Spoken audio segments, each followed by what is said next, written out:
Mardi le 6, bienvenue en prenant votre café. Je vous parle de Polytechnique aujourd'hui, de l'immigration chinoise. 90% des travailleurs sont dans ce mode-là.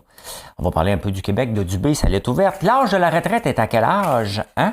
Et les fourmis au micro-ondes, qu'est-ce que vous en pensez, vous autres? On passe ça.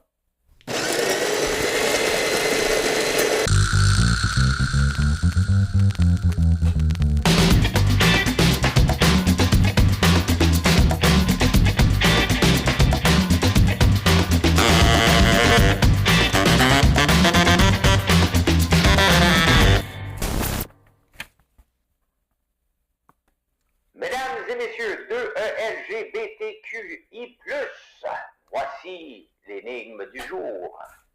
Des fourmis au micro-ondes. Je vais vous dire tantôt. Écoutez, l'énigme du jour, on est le 6 décembre. Qu'est-ce qui s'est passé en 1865 aux États-Unis d'Amérique? Qu'est-ce qui s'est passé? Qui a fait ça? Hein? Qui a fait ça le 6 décembre 1865? C'est, vous donner un indice, c'est l'homme avec le plus de livres écrits sur lui qui a mis fin à ça.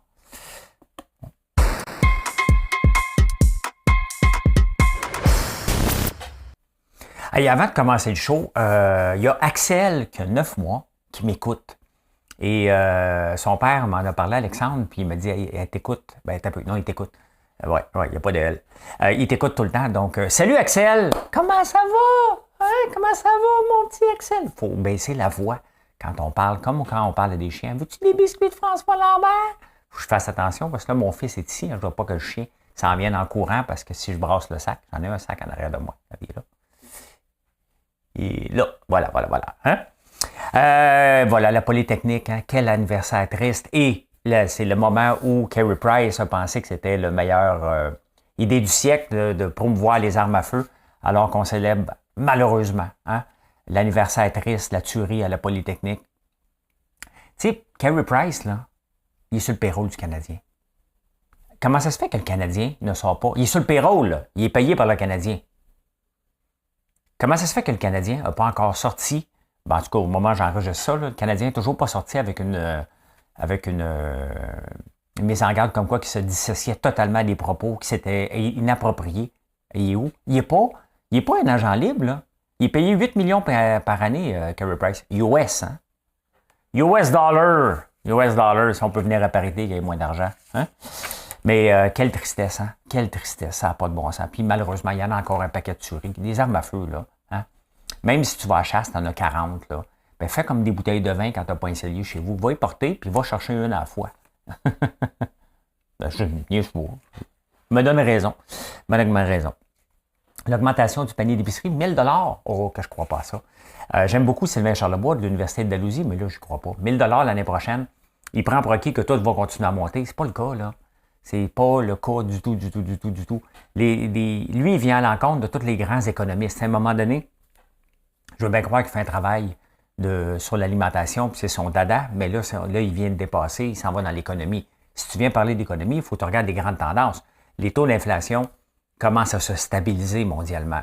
Les taux d'intérêt vont faire leur job. Et si les taux d'intérêt, si l'inflation continue à augmenter, les banques centrales, ils ont juste un outil, nous grimper les taux d'intérêt dans le tapis. On voit le prix des maisons qui commence à diminuer. C'est faux de croire que le panier d'épicerie va coûter 1 000 $ de plus. C'est comme si on prend pour acquis qu'on va continuer à manger la même chose, peu importe le prix qu'ils vont nous offrir. Ben non, on va faire des alternatives. On va aller vers autre chose. Le panier d'épicerie ne montera pas de 1 000 $ par personne en 2023. Non. C'est comme si on pensait que on va garder tout intact comme ça. Non, la pression sur les prix. Regardez l'huile de canola commençait à baisser. Là, hein? Elle avait monté en fou. Elle est encore beaucoup trop chère, mais elle a baissé quand même de 4 $ le 16 litres. Je le sais, j'en achète pour faire des beignes. Ouais, elle le sait. Hein? Donc, il se s'est trompé 2 fois en 12 ans. Ben, ça sera 3 fois en 13. C'est ça. C'est comme la douzaine du boulanger. Il en met tout le temps 13. Hein? Ben voilà. Hein? Les exportations en Chine de porc. Cette semaine, on parle beaucoup de porc parce que la chicane avec la Chine ne nous aide pas. Mais moi, là, l'exportation, là, pour moi, c'est un gravy. Il faut voir ça comme ça. On devrait, en partant, s'autosuffire ici au Canada avec le porc. Mais le porc a un cycle de 18 mois. Je vous le répète, tant qu'on ne sera pas capable d'accepter qu'il y a un cycle de 18 mois, maintenant, mettez-vous dans la place de la Chine. Mettons, nous, ici, au Canada, on ferait venir, je ne sais pas, moi, des moutons. Ben, regarde la Nouvelle-Zélande, on en fait venir. Fait qu'on essaie de monter le cheptel de brebis ici de plus en plus pour être autosuffisant. C'est la même chose avec l'ail. On n'est pas autosuffisant. La même chose avec le miel. Donc, on doit développer ces filières-là. Tabarnane. M'en vas-tu en politique? Moi, là, j'utilise le mot filière. Hein? On doit utiliser ces filières-là puis les développer de plus en plus parce qu'on veut être autonome, autosuffisant. Bien, la Chine ne sont pas différentes personnes. Là. Ils veulent être autosuffisants, eux autres aussi, puis ils bâtissent des gros buildings de porc. C'est normal. Mais en attendant, il y a une opportunité. Sachant ça, OK, est-ce que c'est le rôle des producteurs de porc, leur organisme, hein, et ceux qui exportent, de dire, regarde, on va aller voir l'Inde maintenant, on va aller voir d'autres marchés pour se diversifier et non pas tout le temps mettre les mêmes œufs dans le panier. Là. La Chine, à un moment donné, tout le monde parlait. Là, il y a 20 ans, là, 20, 30 ans, là, tout le monde parlait, tu vas t'exporter en Chine, tu vas aller en Chine. Maintenant, ça fait moins partie de ça. Là. Hein? On pense plus, on revient encore, vas-tu réussir chez vous, hein? Avant de penser. Moi, j'exporte en Corée du Sud. Là. C'est petit encore comme marché. J'aimerais ça que ça devienne plus gros. Mais je ne me fais pas des grandes attentes. Ça ne vient pas combler mon fin de mois. C'est un gravy. C'est une commande supplémentaire et non pas une commande pour dépanner. Donc, la Chine, c'est sûr. Puis regardez, là, la Chine, on les aime de moins en moins. Il vient donner une leçon à Trudeau. Fait que pensez-vous qu'en même temps, il va vouloir nous acheter plus de stock. Mais en même temps, Trudeau n'a pas le choix de dire, regarde, mets-toi dans tes affaires. T'sais, vous voyez, c'est toujours dangereux, les marchés internationaux. Et c'est pour ça qu'il faut faire toujours attention. Soyons maîtres chez nous. Les exportations, voyons ça comme du gravy. Hein? Du gravy, comme dirait l'autre. En parlant de Chinois, hein? Pendant la pandémie, il y avait 2500 Asiatiques, les Chinois. Ben, c'est des Chinois. Des Chinois. On n'est pas importé asiatique, on est importé chinois. Bon, ben. Il y en avait 2500 par jour qui arrivaient. Là, c'est 9900 qui arrivent. Il me semble que c'est par jour. Sinon, c'est pas beaucoup. Non, c'est pas beaucoup. 9900, un nouveau cas. Des nouveaux cas. Avec le lockdown, avec la pression chinoise. Donc, Vancouver est en train encore de se remplir de Chinois. Ça va faire une pression sur la maison. Ici, là, il va sûrement en avoir qui va venir aussi à Montréal. Mais vous voyez, même dans le pays, les gens sont comme un peu tannés, puis ils sortent de là. La beauté, c'est qu'ils ont du cash. Fait qu'ils arrivent ici au moins avec de l'argent. Mais on augmente de plus en plus. Je pense qu'à Montréal, ils voulaient faire quelque chose pour empêcher les étranges d'acheter. Hein? Mais là, s'ils demandent la citoyenneté canadienne, ils ne sont plus des étranges. Hein? Hey, faites-vous partie des 10% chanceux, vous autres? 90% des travailleurs ont eu un burn-out en 2022. Barnouche. Hein? Ils ont pogné un mur en tabarnouche. Parce qu'en ce moment, il y a le quiet quitting. Hein? Des gens qui en font juste le minimum. Puis ils attendent, dans le fond, de se faire mettre dehors. Ou ils se font pas mettre dehors, mais ils en font juste le minimum pour pas se faire mettre dehors. Et là, tu dis, ouais, mais il n'est pas si pire que ça. Bien, quand c'est pas si pire, c'est comme une idée d'entreprise. Hein? Si vous venez me voir avec votre idée d'entreprise, puis je vous dis, pas pire ton idée, hein? Ça veut dire, va travailler parce que je veux juste te dire que t'es de la merde, là. C'est de la merde ton idée. Bien, c'est un peu ça, hein? Donc, 90% des employés ont un burn-out. On le voit que le travail à la maison, parce que beaucoup de gens travaillent à la maison, c'est pas pour tout le monde. On a fait un grand changement d'habitude et de culture d'un seul coup, et les gens ne sont pas habitués à ça. En même temps, c'est sûr que la pandémie amène un renouveau de nos priorités aussi. Qu'est-ce qu'on veut faire? Hein? Qui suis-je? Où vais-je? Bien, ces questions-là reviennent constamment, mais 90%, c'est énorme. C'est énorme. En France, t'as un peu, j'essaie de... des faucons crécelles. Faucons crécelles se sont tous allés s'effondrer sur des éoliennes. Mais là, les éoliennes, tu sais, c'est beau, les éoliennes, on en veut ici dans le nord aussi. Sauf que qu'est-ce qui est plus grand? Hein? Les faucons ou les éoliennes? Bien là, les promoteurs d'éoliennes ont été obligés de payer des centaines de milliers de dollars aux défendeurs des faucons. Parce qu'au point de vue environnement, ils vont se frapper dessus et ils meurent, tout simplement. Donc, tu sais, on le voit là, on est comme mal pris. On est comme mal pris parce que on a besoin d'électricité en quantité industrielle maintenant avec les autos électriques. Donc, on dit, OK, parfait, les barrages, pas tout le monde peut avoir des barrages. Puis les barrages, même au Québec, il semblerait que les grandes rivières maintenant sont déjà tous utilisées. Donc, il faudrait créer une rivière. Et donc, Il nous reste quoi? On dit parfait, on va mettre des éoliennes. Hop, OK, des oiseaux qui meurent. Bon, OK, les éoliennes. Des panneaux solaires, pas assez performants. OK, pas de panneaux solaires. De la biomasse. La biomasse, parce que là, on est dans la COP 15, là, fait que là, on entend parler de toutes sortes d'affaires.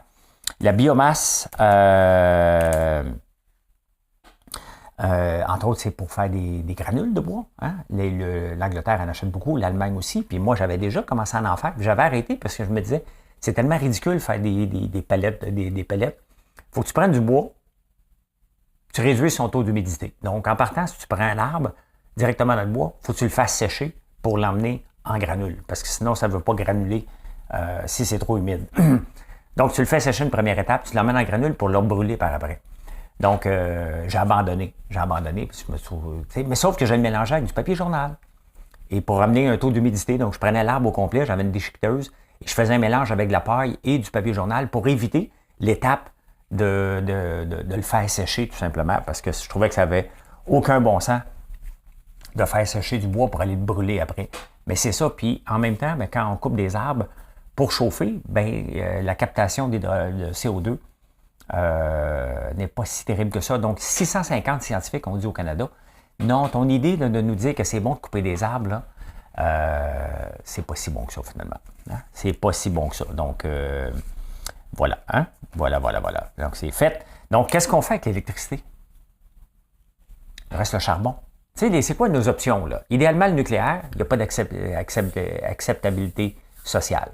Donc, c'est parfait, les barrages hydroélectriques, on a commencé à maximiser ce qui était disponible. Donc, tu restes quoi? Tu dis, OK, le charbon, c'est non. La biomasse, c'est non. Le solaire, pas assez efficace. L'éolienne tue des oiseaux. Personne ne va avoir ça dans sa cour. Donc, il te reste à planter des éoliennes où il n'y a pas d'oiseaux, là, tout simplement. Ou le gaz naturel liquide. Il faut faire des choix. Tu regardes ton éventail là, de façon planétaire, tu dis qu'est-ce qu'on doit faire maintenant pour prendre des décisions. Ou qu'on peut mettre de l'électricité, on met de l'électricité, l'hydro, je veux dire. Puis après ça, on regarde, puis on continue à évoluer. C'est sûr que le nucléaire va devoir revenir dans l'équation, là, mais il n'y a personne qui en veut. Là. Nous autres non plus, on n'en veut pas. La Suisse n'en veut pas. L'Allemagne non plus. Personne ne veut ça, malheureusement. Hein? À l'Iran, c'est l'abolition de la police des mœurs. Je regarde parce que ma maudite console d'enregistrement, des fois, elle bug. Fait que, des fois, je regarde si je ne parle pas dans le vide. La police des mœurs, oui. L'abolition, j'entends, c'est hypocrite, là, parce que des polices, elle arrête pour voir, es-tu habillé comme il faut, hein? Une tiquette. On est là en Iran, on est en 2022. Hein? ouais. Là, ils ont décidé de l'abolir. S'entends-tu que c'est hypocrite pareil? Là? Croyez-vous vraiment que du jour au lendemain, ils changent une mentalité pour la pression internationale? Non. Mais non, ça ne change rien, là. Hein? Ils vont peut-être arrêter de donner des étiquettes, ils vont donner des coups de fouette. Ils vont y prendre en dedans. Mais non, mais c'est un régime totalitaire, là. Il n'y a rien à faire avec l'Iran, là. Ça ne changera pas, là. C'est la mentalité. Ça va prendre 8 générations avant qu'il y ait de quoi. Bravo aux femmes qui osent faire lever ça, là, mais, tu sais, quand même, hein. Hey, les données personnelles, vous capotez avec vos données personnelles. Il ne faut pas toucher à mes données personnelles. Puis TikTok touche à mes données personnelles. Puis il n'y a pas question que je vais déliter l'application. Puis que Apple nous enlève les données, le suivi pour les pubs et tout ça. Hein? Et là, arrive la fin d'année. Et vous êtes tous en train de partager vos écoutes de Spotify pour toute l'année.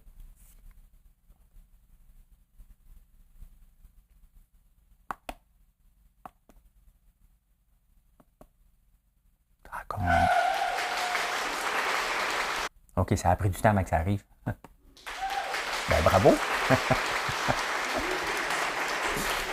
Merci. Ben, c'est parce que vous partagez souvent mon podcast, donc je vais vous remercier. Je vais vous remercier pour ça. Hey, c'est le temps des fêtes. C'est le temps des fêtes, puis me gênerai pas. Madame Cahouette, pèse sur le piton. On the weather outside is frightful, but the fire's so delightful. Since we've got no place to go, let it snow, let it snow, let it snow. Show no signs of stopping. I brought some corn for Poppy. Il a acheté du popcorn pour Poppy? Ah ben! Lights are turned way down low. Let it snow, let it snow, let it snow. Ben, tabarnouche. Frank Sinatra, de Bing Crosby, tabarnouche, qui a acheté du popcorn. Merci, Bill. Je sais pas pourquoi ça bug, celle-là. Le son va arriver un petit peu plus tard. OK, bon, ce son-là ne va pas marcher. Il y a des problèmes, Hey, on s'en va au Québec? On va au Québec.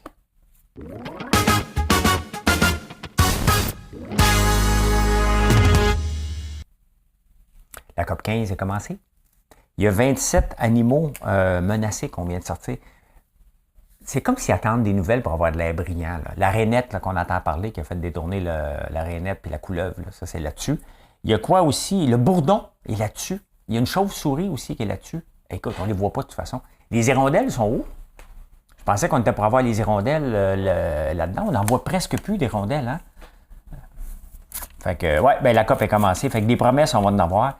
Il n'y a rien de ça qui va se passer. Là. Il n'y a pas grand-chose, malheureusement, qui va se passer parce que si on veut protéger la planète, il va falloir la regarder globalement. Tout simplement. On n'a qu'un seul endroit là, à vivre. Il faut regarder globalement. J'ai regardé des mines de charbon. Là. Ça n'a aucun bon sens. En Allemagne, il y a à perte de vue. Ils sont obligés de déplacer un village en Allemagne ou en Australie parce que là, ils sont rendus là. Ils creusent en dessous du village. Puis ils ont dit au village, tasse-toi. C'est là qu'on est. Hein? Hey, Dubé a envoyé une lettre ouverte. Ça va prendre du temps, qu'il dit. Hein? Et ce n'est pas en faisant sortir ce qui n'est pas bon qu'on va s'améliorer. Dans le fond, il envoie un message aux syndicats. Les syndicats, eux autres, ce qu'ils veulent, là, c'est plus de membres. Donc, à un moment donné, il faut qu'ils travaillent sur le positif, eux autres aussi. Hein? Il faut qu'ils commencent à dire hey, regardez, venez travailler, ça va être le fun. On est en train de bâtir quelque chose de fun. Tu sais, dans le fond, le système de la santé, là, c'est comme une grosse start-up mal gérée. Hein? Calme-toi. C'est comme une grosse start-up mal gérée. Et là, ils essayent de mettre de l'ordre là-dedans. Mais ça va prendre du temps. On en a pour 10 ans, là. OK? Fait que les syndicats, là, c'est correct de chialer. Mais c'est sûr que, tu sais, d'un côté, il faut falloir qu'ils montrent de quoi aussi en même temps. Le temps supplémentaire obligatoire, il faut falloir qu'ils laissent tomber. Les agences qui travaillent le jour, c'est non. Tu prends un employé, tu veux travailler le jour, viens travailler dans le système. Tu veux travailler pour une agence pour ne pas être obligé de faire du temps supplémentaire obligatoire, correct, mais tu vas travailler le soir et les fins de semaine. C'est des choses faciles à régler. Ça, tu règles ça en même temps. Tu vas voir que les gens vont rentrer dans le réseau assez rapidement parce que les gens se sont poussés dans les agences pour ne pas être obligés de faire du 16 heures. C'est ça, là. Hein? Ben, c'est ça. C'est ça qui est ça. Hey, il y a le fond sur les routes, hein, il est déficitaire. La presse, elle se donne des tapes dans le dos. Elle dit, nous, on l'avait dit, là, la taxe sur le kilométrage, c'est une bonne idée. T'sais. Là, lui, il hésite. Là, c'est comme si maintenant, la presse, elle se donne des tapes dans le dos. Ben, calme-toi. La taxe sur le kilométrage, on dit aux gens, on va te donner une subvention pour acheter un char électrique, hein, parce qu'il faut être bon pour la planète. Là, tu prends cette subvention-là, ben, mettons, tu la donnes au concessionnaire, parce que c'est ça qu'il fait. Le Tesla rapporte 8 000 $ de plus de profit que Toyota par auto vendu. Hein? Donc, il vend trop cher, ou il vend le même prix, mais il y a 8 000 $ qui arrivent du gouvernement. 8 000 $. Donc, il vend plus cher. Là, on dit aux gens, hey, bravo, tu as acheté un auto électrique, on va essayer encore. Bravo, tu as acheté un auto électrique. Maintenant, ben, regarde ce qui va arriver avec ton auto. C'est ça qui va arriver. Hein? Là, ben, si tu apprends, on va te charger au kilomètre. Y a-t-il quelque chose qui fait plus suer que charger au kilomètre? On veut savoir d'avance comment ça va nous coûter. Hein? Allez-vous dans des hôtels où c'est pas tout inclus, puis vous payez à la carte, ça fait suer un peu. Hein? Je suis déjà arrivé dans un hôtel, moi, puis j'ai fait comme, oh, j'avais payé cher, puis c'est pas tout inclus. J'étais là. Hein? Fait que, voilà. Hein? Donc, la taxe au kilométrage, parce que bien entendu, ils perdent des taxes sur le gaz. Alors qu'ils disaient, ouais, mais c'est parce qu'on met une taxe sur l'essence, c'est pas pour nos revenus, c'est pour être conscient, pour faire payer les gens d'être consciencieux de l'environnement. Tu sais? Voilà. Êtes-vous tombé sur la tête? It's a wrap! Hein? Dans les shows, quand on termine, mettons l'œil du dragon, on termine quelque chose, on dit ça, c'est un wrap. Là, on prend un party, puis on prend un petit champagne. Hein? L'âge de la retraite, c'est à quel âge la retraite? À quel âge que vous devrez prendre votre retraite? Bon, il y a plusieurs chiffres, là. Je vous montre ça ici. OK. C'est bon, je suis là. That's a wrap, folks. Hein, ça vient du Wall Street Journal. les gens prenaient leur retraite en 1962 à 66 ans. C'était descendu dans les années 90 jusqu'à 62. Et là, ça remonte à 64,7. Hein? Les femmes, vous prenez votre retraite à 62,1. Avant, c'est marqué 52, mais d'après moi, vous ne travailliez même pas dans ce temps-là. C'était pas permis. Là. Envoyez à la maison, la madame, fait des tartes pendant que le monsieur est en train de travailler. Mais c'est quand qu'on prend notre retraite maintenant. Hein? C'est quand on n'a pas comme d'âge obligatoire, là, mais c'est quand on est prêt. Puis ici, ben, au Canada, on peut prendre soit notre pension à 60 ans, 65 ou 70. Si tu attends 70, c'est pas mal plus payant au point de vue de la pension, parce que la pension, c'est un revenu d'appoint. C'est minime, ce que vous allez avoir 14 000 par année, peut-être moins que ça, pour la pension. Hein? Il y avait Pepsi qui avait parti une tradition dans les années 40. Vous savez, c'est laquelle? Hein? Une montre en or. Quand tu faisais 30 à 40 ans, pour une même compagnie, 3-4 décennies, Pepsi avait commencé ça en 1940. Et ce qu'il avait dit aux gens, tu nous as donné, pourquoi une montre en or, entre autres, une montre de luxe, tu nous as donné ton temps, maintenant on te redonne le tien. Quand même pas pire, hein? C'est Pepsi qui avait parti ça, puis maintenant, ben, la plupart des gens, les entreprises font ça. Mais tu sais, maintenant, les nouvelles entreprises, il n'y a plus de fonds de pension. Là. On est pogné des fois même avec des fonds de pension. La plupart des grandes entreprises en arrachent maintenant à cause des fonds de pension qu'il y avait dans le temps. Donc ça, c'est tout appelé à tomber. Et maintenant, il y a beaucoup de gens qui prennent leur retraite pour recommencer à travailler à temps partiel tout de suite après. Donc, ce qu'ils veulent, c'est moins de stress, puis travailler quand même, parce que avant, quand l'âge de retraite était mis à 65 ans, l'âge moyen de mourir était 67. Donc, c'est normal qu'on vous envoie à la retraite. Mais maintenant, ben c'est ça. Hein? Donc, la seule question qu'on doit se poser, mais pourquoi je vais à la retraite? Pour avoir du temps, voyager. C'est sûr que si on se ramasse chez nous à rien faire, j'ai essayé ça à 42 ans, moi, j'étais bien trop jeune. J'étais bien trop jeune. Moi, mon but de prendre ma retraite, c'était de me lancer en affaires, être riche, puis avoir la paix. Puis, je me suis rendu compte que c'est pas ça que mon cerveau était un bâtisseur, avant tout. Hein? Voilà, des finances.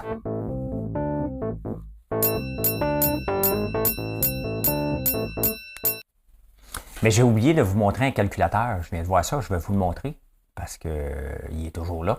Hein? Puis ça rentre dans les finances de toute façon. Voilà. Regardez, calculateur. Mettons là, tu as 35 ans aujourd'hui, tu gagnes 60 000 par année, current saving, donc tu vas mettre 5 000 par année, là, mettons là. Pour te retirer à l'âge de 67 ans, si tu mets 500$ par mois, tu vas avoir 720 000. Tu as besoin d'un point, 1 730 000 si tu veux te retirer avec un salaire de 60 000, l'équivalent de 60 000. Donc, techniquement, c'est 70% de ton salaire. Donc, mettons, tu gagnes 100 000 par année. Et current saving of, mettons, tu as, je sais pas moi, mettons, tu as 100 000 actuellement. Tu as 35 ans, tu as 100 000 de côté. Je ne dis pas que vous avez ça, là. Donc, si tu veux maintenir un salaire de 70 000, tu es 1,79, il va falloir que tu travailles un petit peu plus fort. Il va falloir que tu augmentes ton épargne. Donc, mettons que tu veux arriver pas pire, il faudrait que tu mettes 1500$ par mois. Donc, c'est NerdWallet. Ça vous donne un peu un indice de ce que vous pouvez mettre là-dedans, puis vous pouvez jouer avec les chiffres. Là. Mettons, tu as 1 million de savings en ce moment. Là. 1 million, mettons. Ben, regarde, tu vas voir, si tu travailles ce rythme-là, donc tu peux diminuer ton épargne. Hein. Tout simplement. Tu peux mettre rien par mois. Si tu as 1 million en ce moment, tu as un salaire de 100 000, tu l'as placé, ben, tu vas être correct à l'âge de 67 ans. Donc, voilà. L'Ukraine et la Russie, hein. Depuis, je l'ai toujours dit que la Russie n'est pas prête à arrêter la guerre. Là. Elle a empoché 67 milliards grâce à l'augmentation du pétrole depuis la crise. Hein. En ce moment, les pays européens ont décidé de ne plus acheter le pétrole. Ils vont l'acheter des États-Unis. Oui, le gaz naturel puis le gaz normal. Le Moyen-Orient et l'Asie. Nous, on n'en vendra pas parce qu'on n'est pas capable de le sortir. Et les pays de l'OPEP ont décidé de ne pas augmenter la production. Puis là, si je vous montre ici, en ce moment, ça baisse un peu. Donc, le monde dit qu'il y en a assez de toute façon de pétrole en ce moment. La Norvège va en sortir à tonnes. Donc, Dramatic reversal for daily eyes, investor grew more risk averse, which hurts equities. Ben, voilà. Donc la Russie a empoché 67 milliards de plus que d'habitude par rapport au pétrole. Donc, eux autres, là, tant qu'il y a de l'insécurité, ils empochent en ce moment parce qu'ils sont obligés. Jusqu'à temps que les pays européens mais la Russie va en vendre en Chine parce que la Chine, c'est en balance. Ils vont en vendre en Inde, ils vont en vendre à peu près partout ce qu'ils peuvent en vendre, autre qu'ailleurs, puis ils vont le vendre à 60$. Le baril, ils s'en foutent du prix. Ils font de l'argent pareil de toute façon. Hein. La Caisse de dépôt va avoir 100 milliards d'investissements en 2026 dans des entreprises québécoises. En ce moment, c'est 78 milliards. Et ils misent beaucoup sur les infrastructures, entre autres le REM, les buildings à côté du REM. Eux autres, là, ils ont, tu sais, la Caisse de dépôt, ils ont comme tout mis en ce moment au Québec sur le REM et toutes les infrastructures puis les terrains qu'ils ont achetés. Un peu comme Fitzgibbon met tout en œuvre sur les batteries. C'était dangereux, OK? En ce moment, le transport en commun, vous l'avez vu, là, la STM là, dépense 1,5 million de pubs par mois. Ça veut dire, là, s'ils font une pièce par trajet, là, mettons, là, ils ont besoin de 1,5 million de nouveaux personnes qui vont prendre le train, qui vont prendre le métro ou l'autobus, qui vont être payants par mois de nouveau pour juste break-even. Ça n'a pas de bon sens. Ça n'a pas de bon sens. Donc, est-ce que c'est risqué pour la Caisse de dépôt de miser autant sur le REM alors que le transport en commun diminue pour on travaille de la maison? Est-ce que ça va être aussi rentable? Ça va-tu prendre 10 ans, 15 ans, 20 ans? Je pense qu'on mise trop dans les mauvaises affaires. Tu sais. Il y a bien d'autres projets qu'on n'essaye pas de développer. On sous-développe notre agriculture ici. Carrément. Hein? Donc, on investit beaucoup dans le pot, mais ça a fait patate pas mal. Là. On a laissé tomber les tomates. Pourtant, les tomates, qui c'est qui achète des tomates? Êtes-vous capable d'acheter des tomates, vous autres? C'est tellement cher, ça n'a pas de bon sens. Hey, vous connaissez ça, des bails amphithéotiques? Ça, c'est des bails de 100 ans. Hein? Donc, tu prends quelque chose, tu le prends pour 100 ans. Il y a beaucoup de choses au Québec qui sont là-dessus. Mettons un pont, des affaires de même. Hein? Au Kenya, tu peux emprunter, tu peux avoir un bail de 400 ans. Ouais, ou 999 ans, ouais, dans le fond. Tu sais. Mais là, je pense que les maisons sont en train d'être là parce qu'il y a certaines banques qui ne veulent pas récupérer, parce qu'il y a beaucoup de gens qui sont sur le bord de redonner les clés de la maison, ne sont plus capables de payer leur hypothèque. Fait que là, les banques, on avait déjà 30 ans. Là, il y avait un moyen de reporter une partie de l'augmentation si tu avais un taux variable. Là, il y a certaines banques qui veulent étirer le mortgage, donc l'hypothèque, jusqu'à 40 ans. Fait que là, on va être rendu dans le fond, là, ce que vous allez acheter bientôt, là, c'est peu importe la grosseur de votre maison, puis je le dis, hein, vous achetez une hypothèque, vous achetez un loyer. C'est peut-être votre maison, puis ma chaise, ça craque, là, mais vous achetez un loyer et c'est ça que vous êtes prêt à payer. 1500$ par mois, si tu dépasses ça, tu augmentes ton hypothèque, tout simplement. On est rendu là. Hein? Donc, on va avoir un nouveau type. Le danger avec ça, c'est quand il y a des nouveaux mécanismes qui arrivent comme ça, les gens abusent. Et souvent, pour devenir la norme, ça passe par des subprimes qui ont pété, hein? La crypto qui vient de péter. Il faut faire attention d'étirer comme ça parce que les gens vont juste acheter un loyer. Peu importe, ils vont être rendus à 50 ans, 60 ans, c'est rien que ça. Donc, la banque va devenir propriétaire de parc immobilier presque. Là, hein? L'insolite.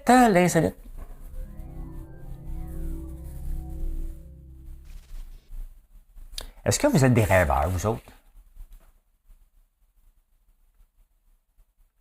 Attendez un peu.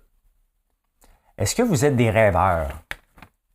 Moi, je rêve pas beaucoup la nuit. Je m'en souviens pas beaucoup, mais je rêve le jour. Mais je rêve éveillé. Hein?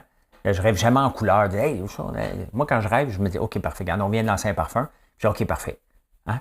Il sent bon, je l'aime. On va vous le faire découvrir. Puis, est-ce que ça va me rendre loin? Comme tout projet, tout produit que je fais, on va voir dans le futur. Je vais me mettre en sorte que vous le connaissez, que ça fait partie d'un offering qu'on fait. Et qui sait, Tom Ford a peut-être peur de moi. Peut-être pour ça qu'il a vendu. Je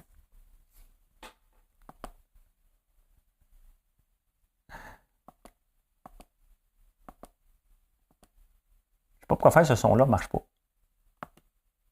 Les sons ne marchent pas. J'ai un petit bug. Un petit léger bug. J'espère que ça ne sortira pas pendant que je parle. Hein? Donc, 47% des gens rêvent pendant le jour. Juste m'assurer que vous n'avez pas un bruit de ça. Ben oui. OK. M'excuse. Il y a vraiment un bug avec ma console aujourd'hui. 47% des gens passent leur journée à rêver. Hein? 47% de leur journée à rêver. C'est ça. Hein? Les gens, passent 47% de la journée à rêver. Ben moi, je rêve, m'éveiller, puis je travaille dessus après. Hein? Êtes-vous des parents trop protecteurs? Si vous l'êtes, regardez vos enfants, ils vous mentent. Une nouvelle étude a découvert que quand tu es trop protecteur, fais attention aussi, les enfants ont besoin de liberté un peu. Donc, ils vous mentent. Ça fait des enfants menteurs. Hey, connaissez-vous Frank Latini? Dans le temps, les cirques, c'était des freak shows. Hein? Ben, Frank, c'est un Italien, Francisco. Et quand il est né avec une troisième patte. Donc là, il y en a... Moi aussi, quand j'ai vu ça, j'ai fait comme aïe aïe. Hein? Hein? Donc, il y a 3 pattes, le gars. Il y a une patte qui a poussé dans le fond. Il y a un jumeau qui est resté en dedans de lui, qui est pas une à terme. Donc, il y a juste la jambe qui est sortie. Et Frank Latini, Frank, il a fait des cirques. Et il y avait une patte de côté, donc vraiment une patte de trop. Et il voulait se faire opérer, je pense que c'était en Angleterre qui était. Non, c'était en Italie. Puis il voulait pas, la mère, bien entendu, envoyer un bébé avec une patte de trop, là, tu sais. Fait qu'elle a voulu se faire opérer. Ils n'ont pas pu en Italie. Ils sont venus à Boston. Et finalement, ils ont décidé de ne pas l'opérer puis de l'exploiter. Donc, voilà. Hein? Donc, dans le temps, c'était la femme poilue, le plus grand. C'est ça, les cirques. Hein? Maintenant, après ça, on est passé aux animaux. Et là, ben, on a le Cirque du Soleil après. Et, petite parenthèse sur le Cirque du Soleil. Tu sais, quand tu es milliardaire, des fois, tu deviens un peu bizarre. Hein? Et tu as Kanye West, alias Ye, qui est bizarre. Et Kardashian aussi, il y a une couple de bizarres là-dedans. Et Guy Laliberté, suivez-le sur les réseaux sociaux. Hein? Il est devenu une grenouille. La grenouille dit au crapaud de moins de 38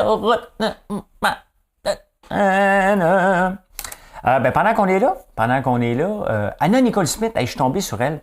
Vous souvenez-vous d'elle? C'est une ancienne Playmate et qui a rencontré bébé Rexa, hein? Qui a rencontré un peu. Elle s'est mariée avec qui qu'elle s'est mariée? En 94, avec le Howard Marshall. Donc, lui, il allait la voir danser, puis elle trouvait belle. Mais il est milliardaire. Fait qu'il a dit, on se marie-tu? Finalement, elle a dit oui. Elle avait 23 ans. Lui, 86. Que j'envoie donc un.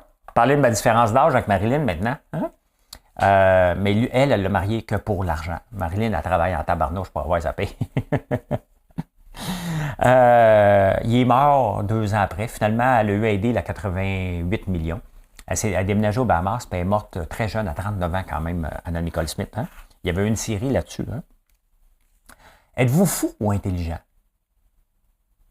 Est-ce que vous parlez seul? Moi, je me parle tout le temps seul. J'ai un employé, Dominique, elle se parle tout seul, donc là, je pensais folle. Dominique, non, t'es-tu folle? Non, elle est intelligente. Elle est super intelligente. C'est ça, quand on se parle seul, c'est un signe de super intelligence. Ouais. Dans le fond, ce qu'on trouve, là, c'est quand on se parle seul, il n'y a pas personne à notre niveau. Un peu comme André Boisclair, il doit se parler tout seul en prison. Il doit se parler tout seul en prison parce qu'il n'est pas capable de se faire mettre de sortir de la prison parce qu'il ne veut pas faire les thérapies parce qu'il est au-dessus de tout ça, lui. Hein? Connaissez-vous ça, l'estivation? Parce qu'on parle de hibernation, hein? Mais il y a l'estivation qui existe aussi. Les animaux se mettent en dormance l'été, les crocodiles, entre autres. Quand il fait trop chaud, certains crocodiles se mettent dans la vase puis ils estivent. Ouais. Puis les escargots puis les papillons aussi quand il fait trop chaud. Parce que les ours, ils font ça l'hiver, là, ils viennent de rentrer dans leur tanière. Mais ils ne sont pas seuls. Hein? Là, les crocodiles aussi se mettent dans le bout l'été quand c'est trop chaud. Hey, je vous ai parlé des fourmis. Il y a quelqu'un qui a fait un test. Je ne sais pas comment la fourmi, mais peut-être que Marilyn, tu sais, elle est toujours en maudit avec ses fourmis. Peut-être un truc, mais sauf qu'ils survivent, hein, parce que, tu sais, il y a des fous qui ont mis déjà des chats dans les micro-ondes, là, sans blague, là. Hein? Mais il y a une fourmi, en tout cas, qui s'est ramassée dans les micro-ondes, puis elle a survécu. Fait qu'ils ont fait d'autres tests. Les fourmis survivent aux micro-ondes. Ils n'ont pas d'eau. Parce que normalement, c'est l'eau qui donne la chaleur, ou ils sont capables d'endurer des chaleurs extrêmes. Les maudites fourmis, hein? Hey, durant la pandémie, il fallait se mettre un masque dans les avions, hein? Il y a un gars qui disait un peu, si je mange, j'ai pas le droit, je ne suis pas obligé de mettre un masque. Il n'est pas contre la pandémie, le gars. Il n'était pas pantoute contre ça. Donc, si jamais ça revient de porter un masque, là, moi, je sais quoi faire. Je m'emboîte une boîte de Pringles. Oui. Et là, tu prends une chip à la fois, là. Hein? Une chips, tu la manges. Pendant 2 minutes et demie. Hein? Que ça dure. Pendant 2 minutes et demie, il mâchait sa chips. Donc, il faisait la gomme de lune avec sa chips. Il y en avait 100 chips, donc il pouvait faire le trajet sans porter de masque, en dégustant. Puis, y a-tu quelque chose de...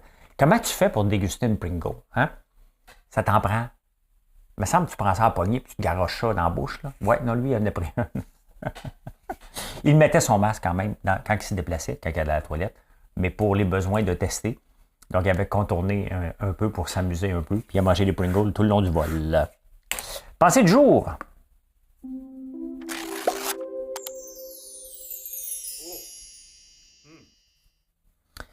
Tu sais, quand on va sur la Lune, failure, avoir un échec, c'est pas une option. Hein. C'est pour ça qu'ils font beaucoup de tests avant. Hein. Puis vous vous souvenez, dans le film Apollo, Tom Hanks dit « Houston, we have a problem. Hein? » C'était dans quel film? C'est-tu dans When Harry Met Sally ou You've Got Mail? J'ai un flash, là. Vous me le direz la réponse dans les commentaires. Moi, je vais aller fouiller après le show. Houston, we have a problem. En affaires, ce qu'on doit dire à Houston, sorry Houston, failure is an option. On passe notre journée à avoir des insuccès pour finalement bâtir là-dessus pour avoir un succès. C'est normal d'avoir des insuccès en affaires. C'est normal d'avoir des failures. C'est normal qu'on ait des échecs. Il faut juste baser là-dessus en espérant que nos échecs ne soient pas trop gros pour être capable de passer puis venir. C'est normal. Si on n'a pas d'échecs, de toute façon, c'est parce qu'on va passer vite. Hein? L'entrepreneuriat puis bâtir une entreprise, c'est quand même une course contre d'autres concurrents. On n'est pas seul dans un marché, donc il faut avancer vite, il faut innover. Et si on n'en a pas, c'est qu'on n'innove pas assez, tout simplement. Hein? Eh bien voilà, je vais vous donner la réponse à l'énigme. Mesdames et messieurs, 2ELGBTQI+, voici l'énigme du jour. Le 6 décembre 1865, Abraham Lincoln faisait passer le 13e amendement qui mettait la fin à l'esclavage aux États-Unis. Hein, quand même, hein? Donc, tous les esclaves pouvaient être libres maintenant. Moi, ça m'avait marqué l'histoire de l'esclavage quand j'étais jeune. Je pense que j'ai écouté Racine à peu près 125 fois. Je serais dû pour le réécouter. Là. Je pense que je vais essayer de le trouver. Il doit être sur une plateforme. Et je pense que je vais l'écouter en vacances, encore une autre fois. C'est trop bon, cette série-là. Hein? Quand il dit « Coup de temps qu'il dit », puis « Ah, my God », ça me rappelle. J'étais ému quand j'étais jeune. Donc oui, c'était la fin de l'esclavage, le 6 décembre 1865. Et je peux dire ceci. Mission accomplished. Merci d'être là. Hein? Venez nous voir sur françoislambert.one. On fait des beaux produits. On est fiers de faire rayonner un petit peu le Québec. À ma façon, ça ne prend pas tout le temps des grands projets. Chacun à sa façon. Chaque entrepreneur fait rayonner le Québec. C'est comme ça qu'on crée de la richesse aussi. Pas toujours des grands projets.